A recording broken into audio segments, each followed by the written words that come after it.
Hello my listeners, कैसे हैं आप सब। आ चुकी है आप लोगों के लिए विलन्स क्लेम्ड गर्लफ्रेंड का न्यू एपिसोड। तो चलिए शुरू करते हैं।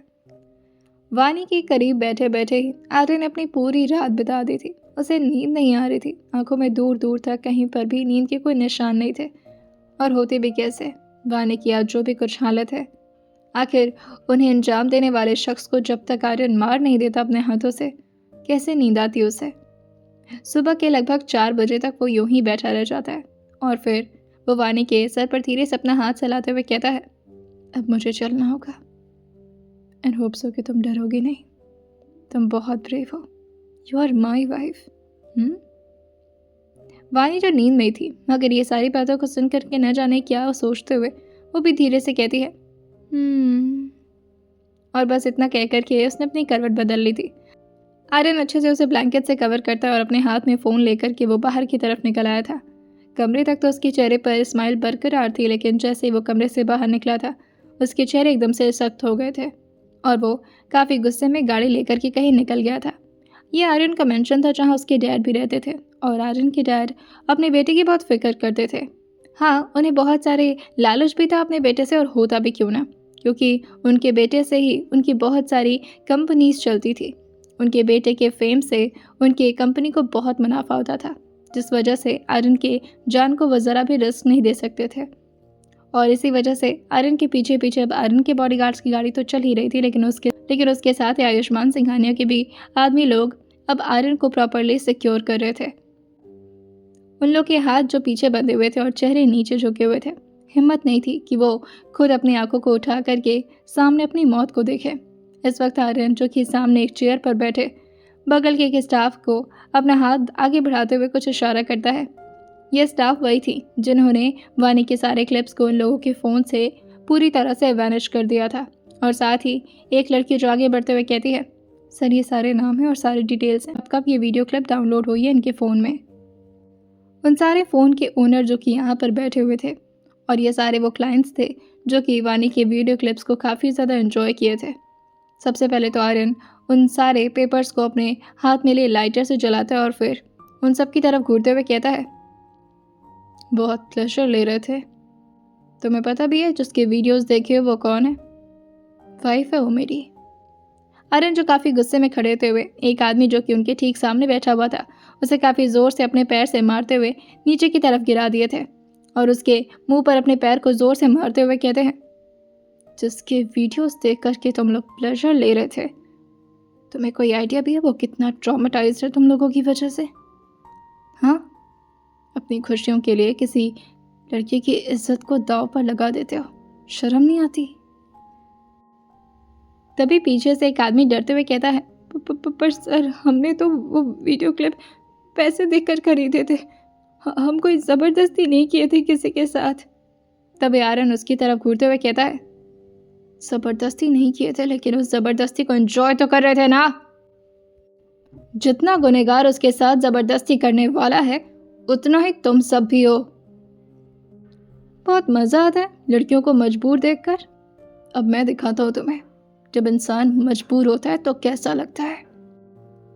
आर्यन, जो अखिल को बाहर रखे हुए थे क्योंकि वानी की वीडियो क्लिप्स के बारे में वो किसी को भी नहीं बताना चाहते थे, और ये बात वो सिर्फ अपने तक रख करके सॉल्व करना चाहते थे, क्योंकि अगर ये बात गलती से भी वानी तक पहुंचती तो बहुत बड़ी प्रॉब्लम हो सकती थी।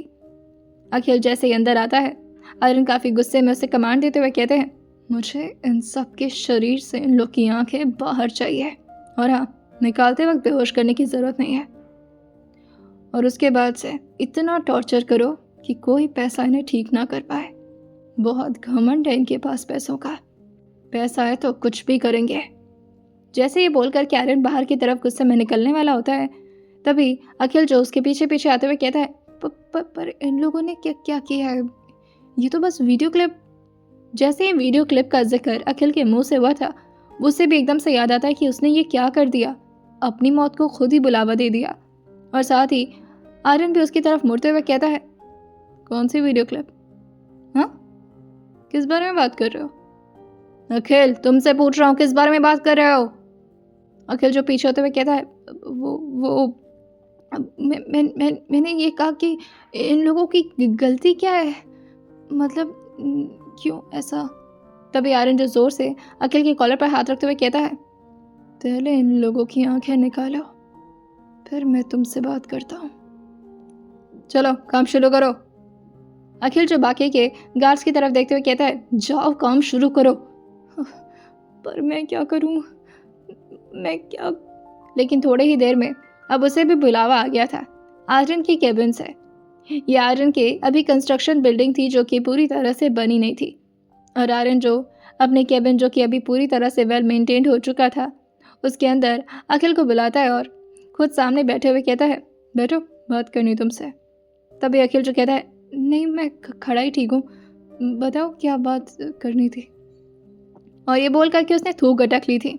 आर्यन जो अपनी आंखों को ऊपर की तरफ उठाया था, जिससे अखिल एकदम से अपने चेहरे को दूसरी तरफ मोड़ लेता है, क्योंकि उसकी हिम्मत नहीं हो पा रही थी कि वो आर्यन की उस नज़रों को अपने ऊपर बर्दाश्त कर पाए और साथ ही उसकी नज़रों की तरफ देख भी पाए।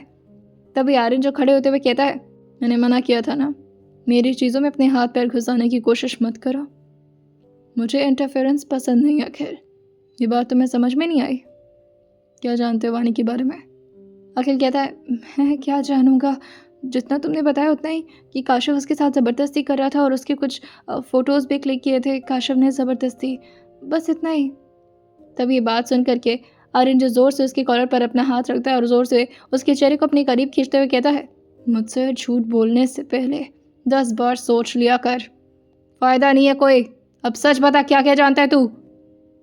तभी वो डरते हुए कहता है, वो वानी के वो वीडियो क्लिप्स जिसमें वो ने की। लेकिन तभी आर्यन जो जोर से उसके मुंह को दबाते हुए कहता है, मना किया था ना मैंने, मना किया था ना, मत जान मेरी वानी के बारे में। हाँ, तुझे पता है जितने भी लोग उसके बारे में इस तरह की बातें जानते हैं ना, उन सबको मैं मारने वाला हूँ, एक्सेप्ट उसके मॉम। सिर्फ उसकी मॉम को इस बारे में पता भी होगा और मैं उन्हें कुछ नहीं करूँगा क्योंकि वो उसकी माँ है, लेकिन किसी और तक ये बात मैं नहीं रख सकता। अब बता मैं क्या करूँ तेरा, मार दो तुझे? तभी अखिल कहता है, पर मैं उसका दोस्त हूँ, अगर मुझे पता भी है तो।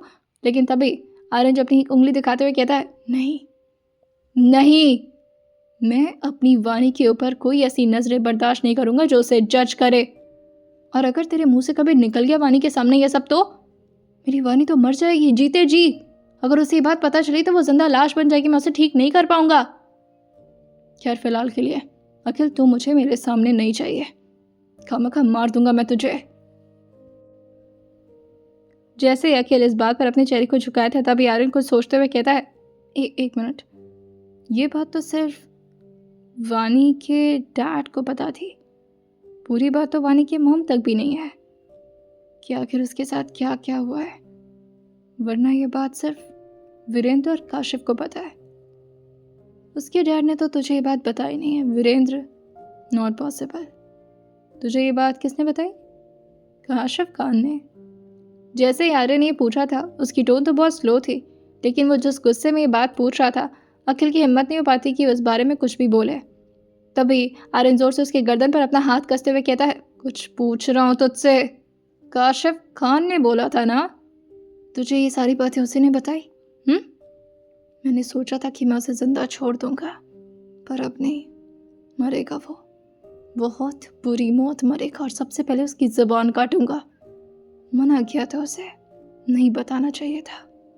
और ये बोलकर जैसे ही आर्यन वहां से जाता, तुरंत ही अखिल उसके सामने आकर के अपना हाथ जोड़ते हुए कहता है, मैं यहाँ से दूर चला जाऊंगा, तू जितना दूर कहेगा मैं चला जाऊंगा, प्लीज़ प्लीज़, बस मुझे एक मौका दे खुद को प्रूव करने का कि मैं उसका अच्छा दोस्त हूँ, मैं उसके बारे में अच्छा सोचूंगा आर्यन, सच में। अखिल की तरफ आर्यन जो अपनी नज़रें झुका कर देखता है, क्योंकि अखिल इस वक्त अपने घुटनों पर आ चुका था और अपने हाथ जोड़े हुए अपने घुटनों के बल बैठा हुआ था कि वो कम से कम काशिफ को ना मारे।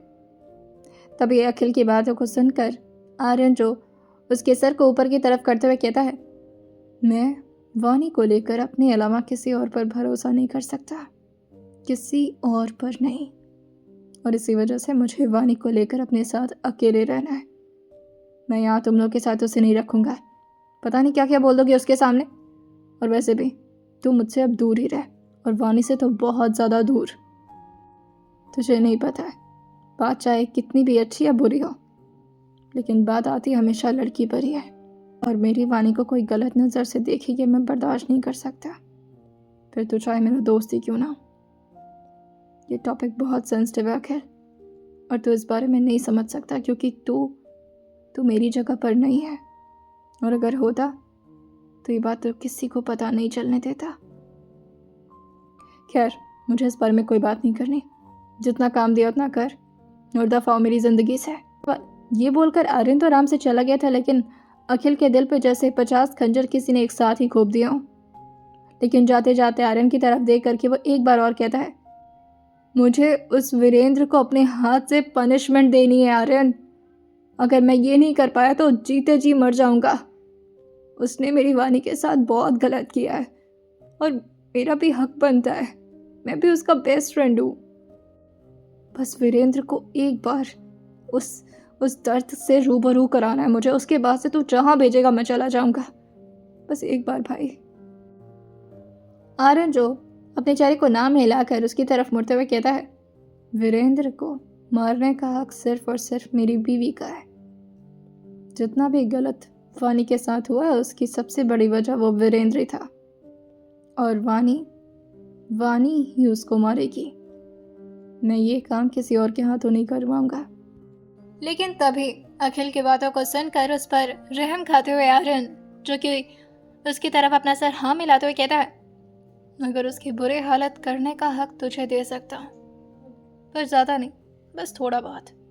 लेकिन उसके बाद प्रॉमिस मी, तू नहीं आएगा मेरी वानी के सामने कभी भी, जब तक मैं तुझे परमिशन ना दूँ। अखिल जो कि अपने दोनों हाथों को जोड़े अपने सर को झुकाते हुए कहता है, आई प्रॉमिस मैं कभी नहीं आऊँगा।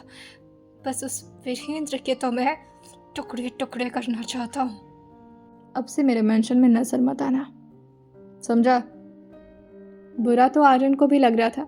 अखिल और आर्यन की बचपन की दोस्ती थी, इस तरह यूं अचानक ख़त्म हो जाना मुश्किल तो था, लेकिन आर्यन वानी के लिए कोई रिस्क नहीं ले सकता था, और इस वक्त तो बिल्कुल नहीं जब वो इतनी ज़्यादा कमज़ोर है। उसे संभालने वाला सिर्फ आर्यन ही हो तो ही उसे अच्छा लगता। कोई और आकर के उसके बारे में ये सब सोच करके उसे कंसोल करे, आर्यन को ये सब बर्दाश्त नहीं था।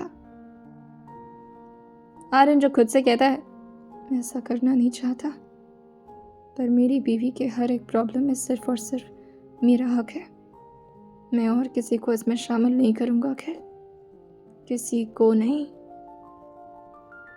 दूसरी तरफ यहाँ सिंघानिया मेंशन में बहुत ज़्यादा चहल पहल था, और होता भी क्यों ना। अब वानी यहाँ पर जो आ गई थी, दाराजी भी बहुत खुश थे, क्योंकि उन्हें तो अभी तक डर था, और इस डर के बारे में वो किसी को भी आज तक नहीं बताई थी। वानी के कमरे में इस वक्त आरवी पहुंचती है अपने हाथ में कुछ नया सामान लेकर के, और वानी की तरफ वो धीरे धीरे उस थाल को आगे बढ़ाते हुए कहती है, मैडम उठ भी जाओ आप, गुड मॉर्निंग।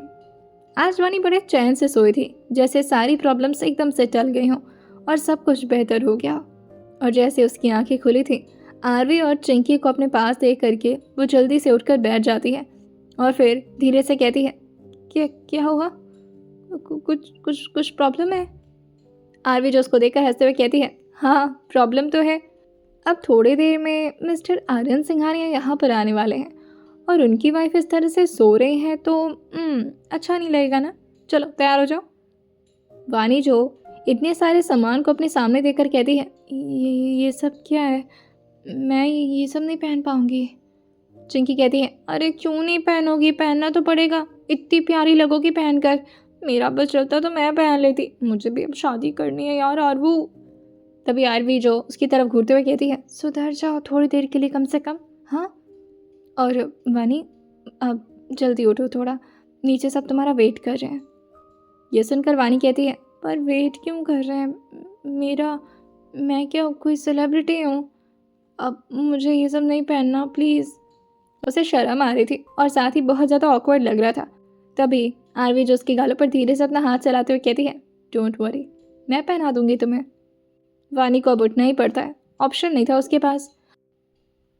अब हर वक्त वो बच्चों की तरह अपनी मर्जियाँ चलाएं ये ज़रूरी तो नहीं था, और वो इस वक्त किसी और के घर पर रह रही थी, तो ऑब्वियसली उसे हर किसी की मर्ज़ी तो माननी ही थी, सिवाय अपनी मर्ज़ी के। और बस वो अपने चेहरे को थोड़ा सीरियस करते हुए बाथरूम की तरफ चली गई थी। वहीं आरवी और चिंकी भी वो थाल रख करके बाहर की तरफ निकल जाते हैं। मेंशन में इस वक्त सिर्फ वानी के अलावा नेहा, प्रणव और ओम ही थे, लेकिन नेहा ने अपने कुछ फ्रेंड्स को भी कॉल कर दिया था ताकि वानी का फर्स्ट डे यहाँ पर बहुत बेहतरीन तरीके से मनाया जा सके। और ये सारी प्लानिंग आरवी और चिंकी की थी, क्योंकि आरवी और चिंकी दोनों को पता था कि वानी की खुशी उसके क्लासमेट्स से शुरू होती है और क्लासमेट्स पर ख़त्म। वैसे भी उसकी लाइफ में सब कुछ इतना ज़्यादा ट्रॉमा भरा हो रहा है, तो बेहतर होगा कि उसे थोड़ी सी खुशी मिल जाए। और इसी वजह से प्रभा और साथ ही दीक्षा भी यहाँ पर आ चुकी थी। नेहा ने उसे ये एड्रेस देकर के बुलाया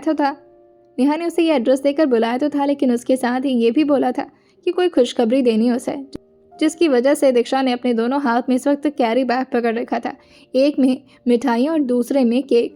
दूसरी तरफ वानी तैयार हो गई थी। तभी वो नेहा से कहती है, इतना बड़ा घर किसका है और तुम हमको बुलाई क्यों यहाँ पर, और तुम यहाँ रहती हो क्या? तभी नेहा कहती है, तू मेरा घर नहीं जानती है क्या? पागलों की तरह क्यों बिहेव कर रही है? प्रणव और ओम भी यहीं पर रह रहे हैं, तुझे पता ही किसका घर है?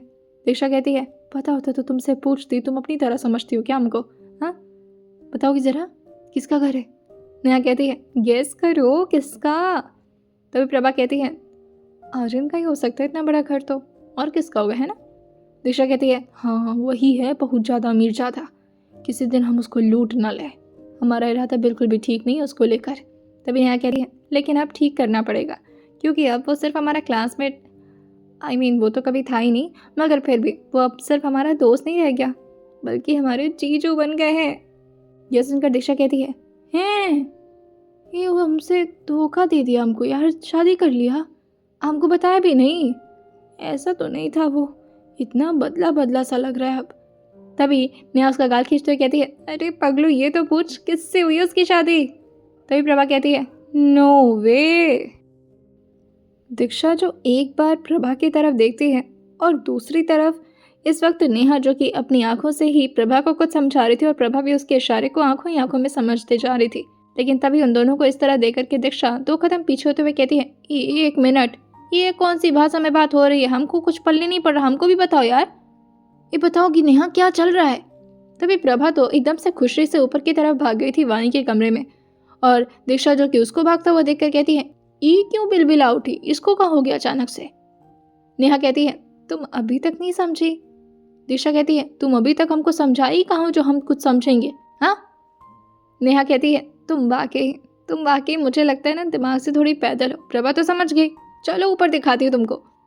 नेहा तो बहुत खुशी खुशी दीक्षा को कमरे की तरफ ले आती है, लेकिन जैसे ही कमरे के अंदर वानी की शक्ल दीक्षा ने देखी थी, उसके दोनों हाथ में जो कैरी बैग से एकदम से नीचे की तरफ छूट जाते हैं और वो भाग कर आते हुए वानी के ठीक सामने बैठते हुए कहती है, अरे मारी सुंदरी, एकदम से पटाखा लग रही हो जी, लेकिन इतना क्यों तैयार हो रही हो, कहीं जाना है क्या तुमको? और किसी की शादी? एक मिनट, ये हमको जो लग रहा है कहीं वो सच तो नहीं है ना? नहीं, ये हम बहुत ज़्यादा सोच लेते हैं, लेकिन तुम बहुत सुंदर लग रही हो वानी, अब ठीक हो ना पहले से? तभी प्रभा को साइड करते हुए कहती है, अरे हटो यार, मुझे गली लगने दो। ये सुनकर दीक्षा जो कहती है, क्यों, अब किसी का मातम मन रहा है क्या जो हम लोग इस तरह से गले लगे? तुम चिपका चिपकी क्यों कर रही हो उसके साथ? उसको सांसत हो रही है, हटोगी तुम? ये बताओ ना वानी, क्या चल रहा है यहाँ पर? तभी वानी कहती है, इसको कौन बुलाए यार, अभी मैं वैसे ही सब बर्दाश्त नहीं कर पा रही हूँ, फिर तुम लोग इसको भी बुला दिए। तभी दीक्षा कहती है, कोई तुमको कुछ किया है क्या? बहुत मारेंगे उसको, बताना, जरा नाम बताना तुम। तभी वानी कहती है, कुछ नहीं हुआ है, जाओ यहाँ से। और वो एकदम से अपना मुंह चोखा की तरह बनाए हुए जल्दी से आकर के बेड पर बैठ जाती है। तभी प्रभा से कहती है, यार कॉन्ग्रेचुलेशन। वानी उसको घूरते हुए कहती है, सच्ची? किस बात की कॉन्ग्रेचुलेशन? ये कोई खुशी की बात नहीं है मेरे लिए, जाओ यहाँ से। लेकिन तभी दीक्षा जो कहती है, ये कौन सी बात है जो खुशी की है या मातम की है, लेकिन हमको वो बात समझ में नहीं आ रही है, हमको भी तो कोई कुछ बताओ। तभी प्रभा उसके कान में उसको पूरी तरह से बातें एक्सप्लेन कर दी थी, और जैसे ही दीक्षा ने ये सुना था, वो एकदम से अभी बेड पर बैठे उछल करके खड़ी हो जाती है और 3-4 कदम पीछे होते हुए कहती है, नहीं नहीं नहीं नहीं नहीं नहीं नहीं, ये तो तुम लोग बहुत बड़ा झूठ बोल रहे हो हमसे, ये कैसे हो सकता है जी? तभी प्रभा कहती है, यही हुआ है जी, अब हम चलते हैं, चलो, और वानी को भी अकेले रहने दो, हो सकता है आर्यन आ रहा है ना? तभी दीक्षा कहती है, अरे दादा, आर्यन से हो गई? अरे बाप रे बाप, हमको दर्द हो रहा है यार दिल में, ऐसा नहीं होना चाहिए था। ये तुमको कोई और लड़का नहीं मिला जिसको भी हम पसंद करते, उसी को तुम काहे पसंद करती हो? बताओ, उसकी ऐसी क्या मजबूरी रही होगी तो तुमसे शादी कर लिया? दीक्षा का एक तरफ इतना बोलना हुआ था और इस वक्त प्रभा और नेहा जुबान पर दीक्षा को घूर घूर कर देखे जा रही थी, लेकिन दीक्षा जिसकी नज़र सिर्फ और सिर्फ वानी के चेहरे पर टिकी हुई थी, वानी जो उसको बहुत ही शांत नज़रों से देख रही थी, जैसे वो कुछ पता लगाने की कोशिश करी हो दीक्षा की बातों से। और फिर वो अभी किसी सोच में पड़ पाती तभी प्रभा कहती है, दीक्षा तुम चलो बाहर आओ, बहुत हो गया, बकवास किए जा रही हो, पागल हो क्या, चलो। लेकिन तभी दीक्षा जो कहती है, हम कहीं नहीं जाएंगे, हमको बात करनी है, जवाब मांगना है हमको उससे, तुम लोग बाहर जाओ। और हमको कुछ बताया भी नहीं गया, ये कौन सी शादी जो चोरी छुपे हो रही है? भाग करनी ना कियो तुम लोग, क्योंकि आंटी को अगर हम बताएंगे तो बहुत सूतेंगी तुमको, जान लेना। अरे जाओ ना तुम लोग, शक्ल क्या देख रहे हो? वो प्रभा और नेहा को बाहर भेज देती है और दीक्षा आकर के वानी के ठीक सामने कूद करके उसके बेड पर बैठते हुए कहती है, तो मतलब तुम्हारी शादी पूरी तरह हो गई है? वानी जो धीरे से अपने सर को हाँ मिलाती है, लेकिन अभी भी वो किसी गहरी सोच में थी। तभी दीक्षा जो आगे पूछती है, और कैसे हुई शादी? मतलब मांग में सिंदूर भी भरा, मंगलसूत्र, फेरा और सब जैसे दिखता है शादी में, जैसे हम लोग मूवी में देखते हैं वैसे शादी हुई है? तभी वानी जो कहती है, इस सवाल का क्या मतलब है? शादी शादी जैसे ही होती है ना?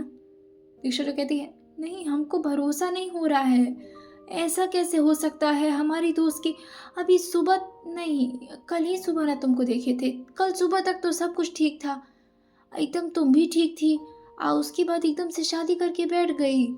इतना जल्दी हो जाता है क्या सब कुछ? मतलब सुबह तक इंसान ठीक ठाक कुंवारा रहता है और रात में शादी, और उसके बाद अगले दिन सब खत्म। अच्छा तो वो सब भी हो गया क्या? दीक्षा की बातें जो कि वानी के सर को बहुत ज़्यादा तकलीफ दे रही थी, ऐसा लग रहा था कि वानी की बातें और ज़्यादा सारी बातों को उभार उभार कर इस वक्त वानी को तकलीफ दे रही हैं। लेकिन दीक्षा के तो क्वेश्चंस ख़त्म ही नहीं हो रहे थे, वो बार बार बस ऊट पटांग सवाल किए जा रही थी। तुम्हारी बेड पर सोया था और चिपका उक्का भी, और किस हुआ, और जैसे शर्मा जाता है, अकल तो इस हिसाब से तुम्हारी सुहागरात रही होगी, है ना? अब बताओ, हमको नहीं बुलाई? तभी वानी जो गुस्से में कहती है, सुहागरात के दिन तुम क्या करती मेरे बेडरूम में आके? तभी दीक्षा जो कहती है, हाँ ये देखो, प्राइवेसी चाहिए तुमको अपने हस्बैंड के साथ, हमारे साथ नहीं शेयर करोगी ये सब। वानी जो कहती है, क्या पकाओ लड़की हो यार, दीक्षा प्लीज जाओ अभी। लेकिन दीक्षा कहाँ जाने वाली थी, उसे बहुत सारे क्वेश्चंस करने थे, बहुत सारे जवाब चाहिए थे उसे वानी से, कि ऐसे कैसे उसे बिना बुलाए वानी ने शादी कर ली, वो भी उस लड़के से जिसे दीक्षा पसंद करती थी। उन लोग की बातें खत्म नहीं हो रही थी, या यूं कह लें कि दीक्षा का सवाल अभी खत्म नहीं हुआ था कि तभी दरवाज़ा धीरे से खुलता है और थोड़ी देर कोई डोर फ्रेम के पास टिक कर खड़ा था, लेकिन इसी तरह की गॉसिपिंग सुन करके वो धीरे से अपने गले को क्लियर करता है ताकि अंदर तक आवाज़ पहुंच सके। लेकिन दीक्षा को घंटा फर्क नहीं पड़ा था, वो अभी भी अपने सवालों में ही मस्त थी। तो मतलब तुम दुल्हन बन गई, अब फिर तुम्हारे सास ससुर हैं, उनकी सेवा करोगी, अब बहू की तरह रहोगी? अरे बाप रे बाप, लेकिन इतनी छोटी सी हो, इतना जिम्मेदारी कैसे? अगर कोई दिक्कत हो तो हमको भी बुला लेना, कोई दिक्कत नहीं, हमको, हम साथ में रह लेंगे तुम्हारे, ठीक है? आधा आधा काम हम लोग कर लिया जाएगा, और थोड़ा सा हो सकेगा तो हमारे साथ आर्यन को भी। अच्छा छोड़ो, जाने तो, ये अच्छा नहीं लगेगा। तभी वानी कहती है, ये तुम आर्यन? लेकिन तभी हल्का सा वानी जो कि अपनी गर्दन को टिल्ट करके देखती है तो यहाँ पर विराज खड़ा था, जिसे देख करके वो एकदम से चुप हो गई थी। तभी दीक्षा जो कहती है, आर्यन क्या बोलने जा रही थी, क्या क्या क्या, हाँ बोलो बोलो बोलो, बताओ ना। तभी वानी कहती है, नहीं नहीं कुछ नहीं, जाओ तुम यहाँ से। दीक्षा कहती है, ऐसे कैसे जाए, अभी तो हम यहीं रहेंगे, हमको तो लग रहा है रात तक यहीं रुके, अब पूछ के जाए उससे कि ऐसे कैसे हमारे दोस्त से शादी कर लिया बिना मेरे परमिशन के। तभी अंदर कोई धीरे धीरे अपने कदमों को आगे बढ़ाते हुए कहता है, अगर तुम्हारे क्वेश्चंस आंसर्स खत्म हो गए हो तो can you please get out of my room. जैसे ही दीक्षा ये सुनी थी, वो एकदम से पीछे मुड़ करके देखती है और फिर आगे बढ़ते हुए कहती है, हमसे अब अंग्रेजी में चटर पटर की है ना तो जान लेना अच्छा नहीं होगा। ये क्या कर दिए तुम? ऐसे करना चाहिए था, बताओ, हमको नहीं बुलाए, कोई शादी का कार्ड, कोई प्रोसेस होता है, ऐसे उठा करके लेते गए मुंह और चले गए मंदिर में, शादी करके भाग आए, कोई तरीका होता है? और दीक्षा के बिना वानी की शादी हो गई, बताओ।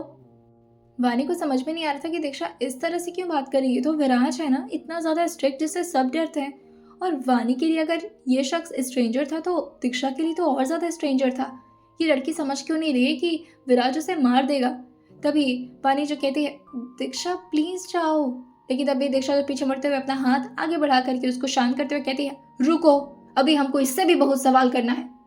और फिर वो दोबारा से आर्यन की तरफ मुड़ गई थी। तभी आर्यन अपनी आंखें छोटी करके उसे कुछ इशारा कर रहा था कि दीक्षा शांत रहे, लेकिन तभी दीक्षा जो इसका गलत मतलब निकालते हुए कहती है एक लड़की को भी अभी शादी करके लाया, दूसरी लड़की पर लाइन मार रहे हो। माना कि हम सुंदर है लेकिन हम फंसेंगे नहीं अब तुम्हारे जाल में, समझे। तभी आर्यन जो कहता है now this is getting enough, अभी के अभी रूम से बाहर निकलो। तभी दीक्षा जो मना तो करती है लेकिन वानी कहती है हाँ विराज जी, मुझे भी आपसे कुछ बात करनी है। दीक्षा प्लीज जाओ।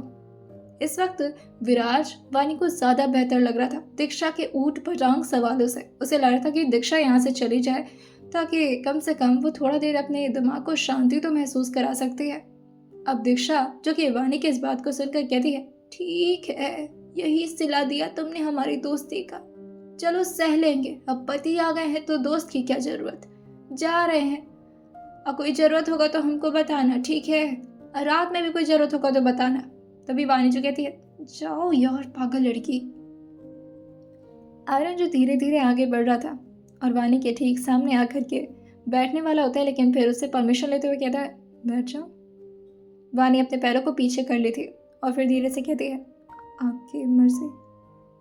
आर्यन जैसे ही बैठा था वानी की नजर पहले तो अभी नीचे झुकी हुई थी, लेकिन फिर दीक्षा की बातों से वो धीरे धीरे अपनी नजरों को उठा करके आर्यन के चेहरे की तरफ ध्यान से देखती है और फिर वो कुछ सोचते हुए कहती है कुछ तो सिमिलैरिटी है, भाई भाई तो है मगर कभी एक साथ नहीं देखा। क्या जो मैं सोच रही हूँ वो हो सकता है? नहीं, आर्यन कभी इतना रूड नहीं हो सकता और वो मेरे साथ जबरदस्ती शादी तो कभी नहीं कर सकता। तभी विराज जो धीरे से अपने हाथ को ले जा करके अभी वानी के पैर की तरफ रखता, लेकिन तभी वानी जो अपने पैरों को पीछे कर ली थी। तभी विराज जो उसको इतना डरते हुए देखकर धीरे से अपने कैरी बैग जो कि अभी वो लेकर आया था उसमें से एक प्यारा सा बॉक्स जो कि पूरी तरह से गिफ्ट पेपर में रैप था वो ले आकर के वानी के सामने रखते हुए कहता है कल तुम्हें कुछ दे नहीं पाया तो आई थिंक मुझे कल ही दे देना चाहिए था, बट कल तुम बहुत ज़्यादा डर रही थी मुझसे। वानी धीरे से कहती है वो तो मैं अभी भी डर रही हूँ, मुझे लगता है कि आप कभी और दे दीजिएगा। लेकिन विराज उसकी सॉफ्ट आवाज़ सुनकर के खुद को ज़्यादा कंट्रोल नहीं कर पाता और धीरे धीरे आगे बढ़ते हुए कहता है एक बार खोलो तो सही, ट्रस्ट में तुम्हारा मूड बन जाएगा। जैसे वानी ये सुनती है अब तो वो और ज़्यादा डरने लगी थी और पीछे जाना तो चाह रही थी, लेकिन अब तो उसके पास कोई जगह ही नहीं बची थी पीछे जाने की, जिससे वो मजबूरी में गिफ्ट पेपर के उस बॉक्स को देखती है और फिर धीरे धीरे उसे खोलना शुरू करती है। अब जैसे ही गिफ्ट पेपर अनरैप हुआ था ये एक बड़ा सा रेक्टेंगल सा बॉक्स था और फिर वानी जो कि उसे खोलना शुरू करती है। ये बॉक्स तो हट गया था, लेकिन फिर अंदर एक और बॉक्स था जो कि इसी तरह गिफ्ट पेपर में रैप था। अब वानी उसे निकालती है और उससे भी खोलना शुरू करती है, लेकिन अभी भी वानी को सिर्फ डब्बा ही मिला था अंदर, और इसी तरह से वो बार बार गिफ्ट पेपर को अनरैप किए जा रही थी और अंदर उसे एक और छोटा डब्बा मिल रहा था। सारे डब्बे की साइजेस थोड़ी थोड़ी छोटी होती जा रही थी। तभी वानी तंग आते हुए कहती है ये क्या प्रैंक है, मुझे नहीं चाहिए सब। तभी आर्यन जो उससे कहता है अरे एक बार खोलो तो सही, I think it's gonna be last, हाँ आई थिंक सेकेंड लास्ट। वानी जो इस बात पर हल्का सा स्माइल कर दी थी, उसे भी इस तरह की बचकानी हरकत पसंद तो थी और साथ ही विराज ये सब कर रहा है तो उसे थोड़ा ज़्यादा अच्छा लग रहा था। कंफर्ट करने का तरीका थोड़ा अजीब तो था, लेकिन ठीक था, वानी को ज़्यादा प्रॉब्लम नहीं होती इससे। और वानी फिर से एक बार एक बॉक्स को अनरैप करती है और जैसे ही फाइनली उसके हाथों में कुछ आने वाला होता है आर्यन ने उसकी आंखें धीरे से अपने हाथों से बंद कर दी थी और फिर वानी धीरे धीरे उस सामान को अपने हाथ में लेते हुए कहती है ये तो काफ़ी भारी है, क्या है ये? तभी आर्यन धीरे से कहता है जल्द पता चलेगा, तुम पूरी तरह खोलो। वानी कहती है क्या खोलूं? आर्यन धीरे से उसके आंखों से हाथ हटाते हुए कहता है। तभी वानी जो काफ़ी ज़ोर से कहती है बुक? आर्यन कहता है इस बुक को खोलो और फिर देखोगी क्या है। वानी जो एकदम से अपना मुंह बनाते हुए कहती है, आप मेरे लिए वेडिंग नाइट का गिफ्ट एक बुक लेकर आए? ये क्या बात हुई? तभी विराज उससे पूछता है, तुम क्या एक्सपेक्ट कर रही थी मैं तुम्हारे लिए लॉन्ड्री लेकर आऊँगा? जैसे विराज ने ही बोला था, वानी अपने चेहरे को दूसरी तरफ मोड़ ली थी और साथ ही हल्का हल्का उसके गालों पर ब्लश आने लगा था। और तभी आर्यन जो समझ जाता है कि वानी को इस तरह की बातें ज़्यादा पसंद है, मगर फिर भी उसे तो इस वक्त वानी की प्रिपरेशन करानी थी। और वो वानी के हाथ को पकड़ते हुए कहता है, अब से मैं तुम्हें पढ़ाऊँगा। और फिर धीरे से खड़े होते हुए कहता है, शावर ले लो, उसके बाद से मैं ब्रेकफास्ट कराता हूँ और फिर तुम्हारी पढ़ाई शुरू करता है। यह सुनकर वानी जो मुंह बनाते हुए कहती है, अभी पढ़ाई क्यों? आर्यन जो से कहता है, एक्सक्यूज़ मी, तुम्हें पढ़ना है, तुम्हें पूरी डिग्री लेनी होगी। अब तुम मेरी वाइफ हो तो कम ऑन। तभी वानी जो मुंह बनाते हुए कहती है, ओके, पढ़ना पड़ेगा, ठीक है पढ़ लूँगी। आर्यन उसका गाल खींचते हुए कहता है, तुम्हें क्या लगा शादी हो गई तो पढ़ाई से बच गई तुम? नो वे, मैं तुम्हें खुद पढ़ाऊँगा। और फिर वानी जो कि थोड़ी देर में अब ब्रेकफास्ट करके बैठ चुकी थी आर्यन के सामने। आर्यन जो इस वक्त सैम्पल पेपर की बुक ले आकर रखा हुआ था उसके सामने, और वानी को एक नोट पैड और साथ ही पेन देते हुए कहता है, चलो मैं क्वेश्चंस बोलूँगा तुम्हें सॉल्व करना है। वानी जो कहती है, ये बहुत ख़राब चीज़ है। तभी आर्यन उससे पूछता है, क्या शादी? वानी जो अपने बुक की तरफ अपना हाथ का इशारा करते हुए कहती है, नहीं ये पोथा, फिर से पढ़ना पड़ेगा। 2-3 दिन लग गए थे विराज को वानी को कंफर्टेबल कराने में,